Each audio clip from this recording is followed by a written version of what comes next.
Well, guys, we are so excited to be here. Thanks again. My wife, Mia, from Princeton, Minnesota.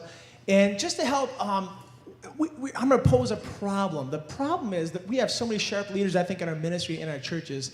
Sometimes maybe leaving the church or leaving the ministry for lack of maybe motivation or experience or a way to get our leaders involved. So today, I want to help create a framework for our ministries that could keep awesome people and empower people to continue to find areas to serve in the church and just a way to organize our thoughts and our ministries. And so to do that, I know there's so many creative people here, so many incredible people who are so techy. I figured I want to bring the most technologically advanced piece of equipment that I have found. So if we could go ahead and get that set up, Storm, if you could help me. I brought with me an overhead projector. And with this, I'm going to need my good friend Dan Dangerfield. Could you come on up here, dude? I need your help. Kristen, could you get the slides in there and the markers for me? This piece of equipment is so advanced that literally you need two people to run it. One to speak and one just to... Go ahead, Dan. I'm going to have Dan just kind of stand behind me. And Dan is not going to upstage this at all. I know. Pray for me. All right. So, what Dan is going to do... Here's some blank ones, and go ahead and turn this bad boy on, Dan. There you go, man. And, oh, it didn't go on? Did it burn out? Check the plug. Is the plug in? Ryan, are we good?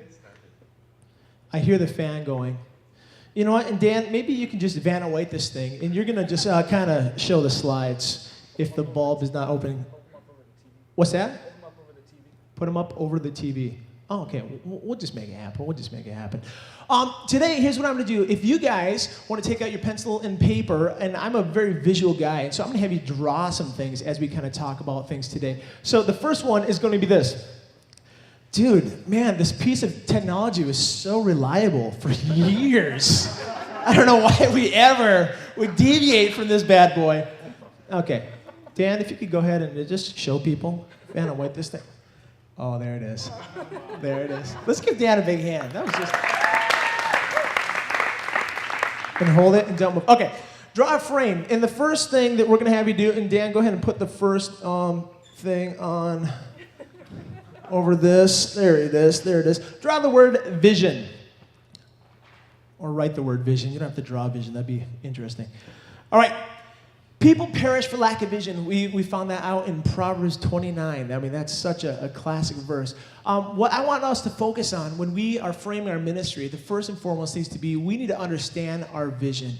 We need to be people who filter everything that we do in a children's ministry through our vision. I love what Pastor Whalen was saying about praying for your vision and pray through your vision and figure out this needs to be at the top of your framework for your children's ministry. So what we're going to do with that is I'm going to, by the way, people, I was going to have Dan draw a magnet, but for you on your paper, draw a magnet. Vision is polarizing. People will either be attracted to your vision or detracted to it. In New Life Church, my dad was a senior pastor. In '97, he came to the church, and the church was 25 people. And my dad set out to say, I want to have a church that focuses on children and youth. That was the vision of the church. And it's so cool seeing a consistent vision over time. We have not deviated from that. And the church literally in a cornfield in a city of 4,000 people is now 900 people from 25 because the vision has stayed consistent and the focus. And people either love it or they leave. And vision is polarizing, but we found we've actually grown every demographic of people in New Life because the vision has stayed consistent. People will either buy in or they'll say, you know what, there's another church for me. So have a consistent vision in your children's ministry. Just a quick question for you guys. Without knowing, your church should speak the vision without people even knowing the classic vision statement, what it really means.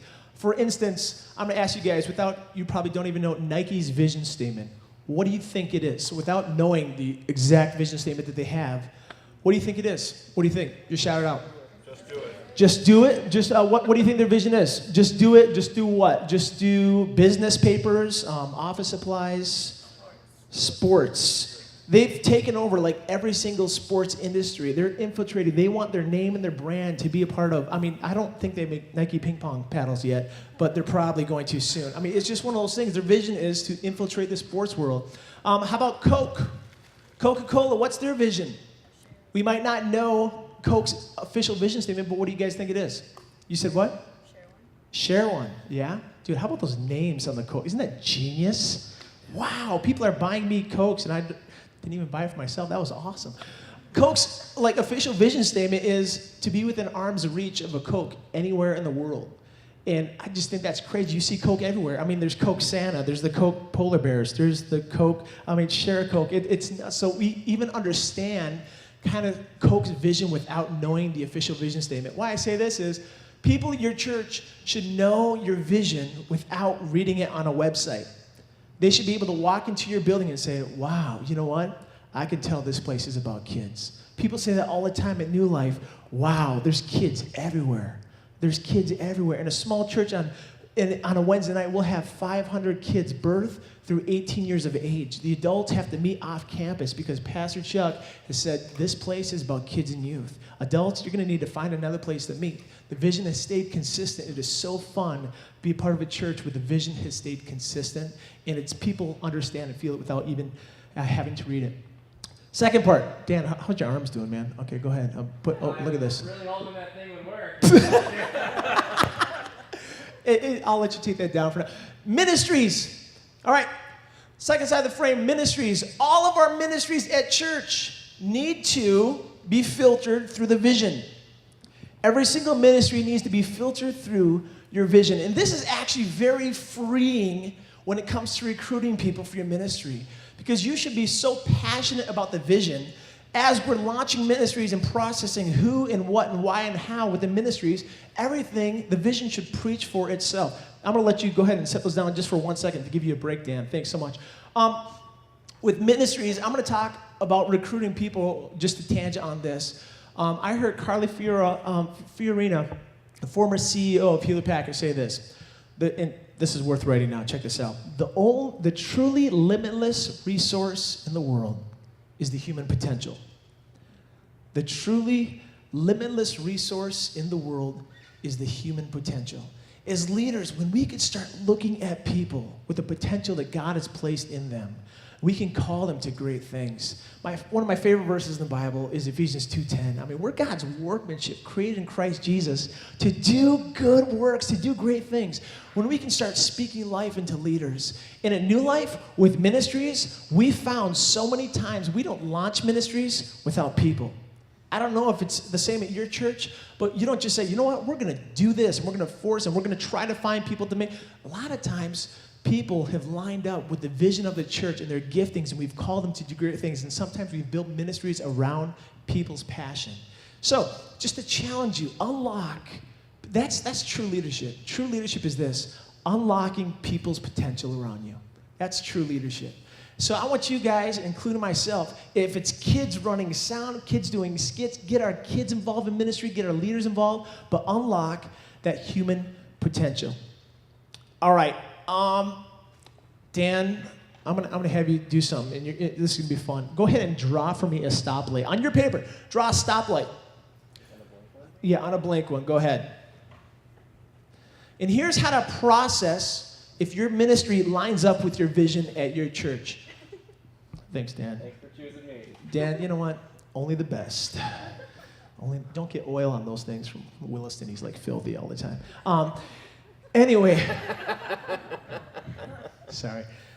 Go ahead and draw a yellow light on your stoplight. That's the middle light for those of you who are, I don't know, just forgetful. A yellow light. I want you guys, when you're launching a ministry, to see if it fits in with the vision of the church, you need a process. We all know this. It's easier to hire somebody than it is to fire somebody. It's easier to start a ministry than it is to stop a ministry. So when you're processing, wow, I really want to launch this ministry in my church, it needs to be filtered through the vision. If it detracts, if it adds, it needs to be filtered. The green light, so yellow light is process. Stop, slow down, process to see if it fits with the vision. Green light is this, go. If it lines up, absolutely go for it. Every ministry. Oh, Dan, perfect. Thank you so much. Nice. Green, go. Every ministry needs to be propelling your vision, where it's going. Wayne Gretzky has one of the coolest quotes on leadership. He says this, I skate to not where the puck has been, but where the puck is going to be. I mean, what an awesome quote by Wayne Gretzky, the best hockey player probably all time. I skate not where the puck has been, but where it's going to be. Our ministries need to take our church to where the vision is leading us. They need to continue to propel, not what we've always done in the past. And the red light is going to be stop. There's times at church, and this is a hard call, to where we need to stop our vision. Okay? Here's a quick story with New Life. We were considering, by the way, we've canceled our daycare at New Life. We had, the vision of the daycare was to pay down our building debt. We thought this would be an awesome idea.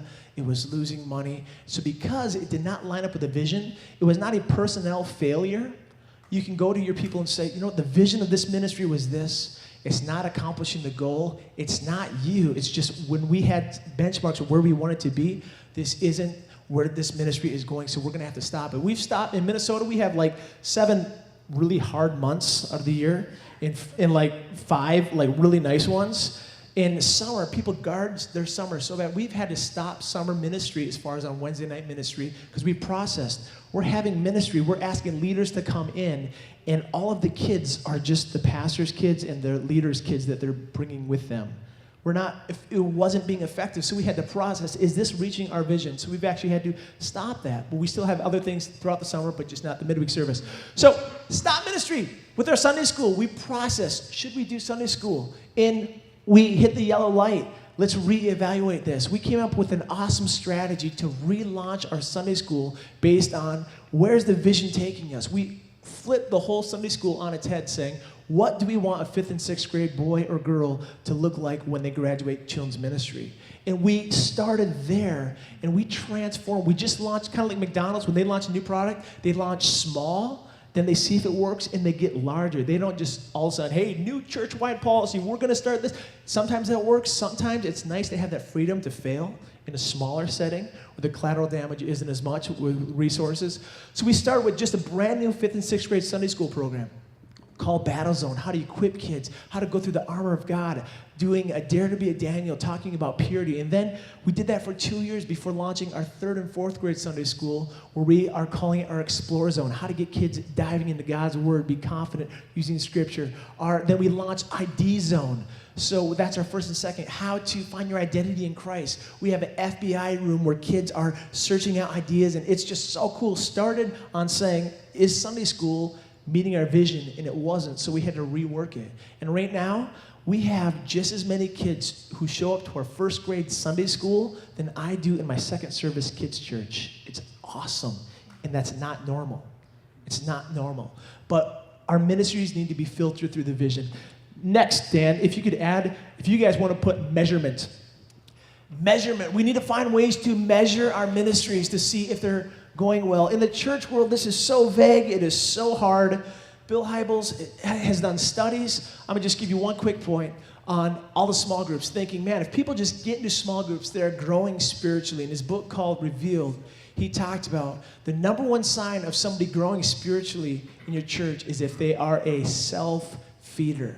And so we're just trying to measure, how do we measure kids being self-feeders? So in my ministry this year, we're really focusing on rewarding and giving incentives and encouraging kids who are reading their Bible daily at home, and really putting the emphasis on finding God and seeking God at home. Not just doing our Sunday school sheets, not just doing other programs, not just being involved or attendance, but really focusing, how can we make kids self-feeders? If we are not measuring ministries, we are failing our people. We have to be measuring, and it's not just numbers, and also with our leaders. Give them bars, give them standards. I love how Scott meets with his leaders and talks about expectations and vision. That's so awesome. Next one is going to be character. Character. I'm going to give you one quick quote on measurement because this was really funny. I love this. The measure of success is not whether you have a tough problem to deal with, but whether it's the same problem that you've had last year. I'm going to say that one more time. The measure of success is not whether you have a tough problem to deal with, but if it's the same problem that you're dealing with last year. So make sure you have measurements that you're growing, that you're moving. Character. Everything needs to be filtered through character. Everything needs to be filtered through character. I was going to have Dan draw an iceberg. You can. Iceberg, man, your talent is what gets you. Sorry. Yeah, you were going to draw this incredible visual. An iceberg, you actually see 12.5% of an iceberg. 87.5% of an iceberg is unseen. Your talent is what will get you through the door. It will get you hired. Your character is what will get you fired. So let's continue to filter character through every single ministry. And what we have is a tension. Tension is a good thing, but you will constantly have tension between measuring ministries, having character in all your departments. And the last thing I want to show, can you show that one crazy slide? Take all these off and just hold that frame. Here's the coolest part about our job as children's ministers. Yeah, thanks, man. Oh, look at that. Oh, dude, nice. Here's the coolest part of our job. We get to be the people who help set up the framework of this awesome canvas. The coolest part about my job is my people have all the paint. My leaders bring all the color. And I get to create a framework, but man, when my leaders bring their talent, their passion, God moving people in directions, making sure that we're all synced up, God does something way more beautiful and awesome than I could ever dream, hope, or imagine as a children's pastor. So are we framing our ministry in such a way that people could get involved, that we're pulling people with us instead of pulling teeth? So thanks again, and I hope you can frame your ministry a little bit better now after this talk. Take care.